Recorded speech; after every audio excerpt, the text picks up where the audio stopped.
रायगड जिल्ह्यातील राजकारणात खळबळ माजली. रायगडचे खासदार सुनील तटकरे यांनी कर्जतचे शिंदे गटाचे आमदार महेंद्र थोरवे यांच्या विरोधात तब्बल 65 कोटी 3,000 रुपयांचा मानहानीचा दावा दाखल केलाय.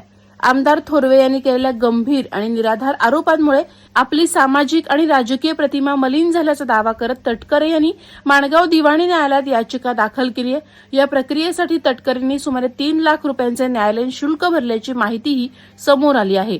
खोपोली नगर परिषद निवडणुकीच्या पार्श्वभूमीवर घडलेल्या मंगेश काळोखे प्रकरणानंतर आमदार थोरवे यांनी एका वृत्तवाहिनीला दिलेल्या मुलाखतीत खासदार सुनील तटकरे यांच्यावर थेट आरोप केल्याचा उल्लेख दाव्यात करण्यात आलाय.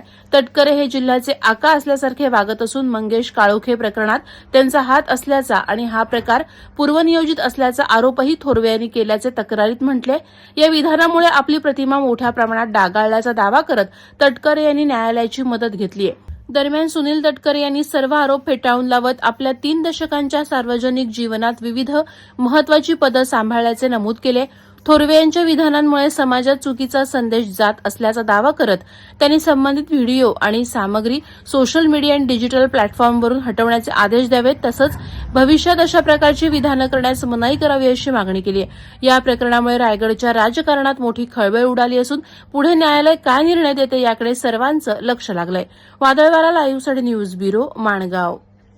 नवी मुंबई व रायगड जिल्ह्यातील ताज्या बातम्या आणि घडामोडींसाठी सबस्क्राईब करा वादळवारा लाईव्ह चॅनल आणि दाबा बेल आयकॉन.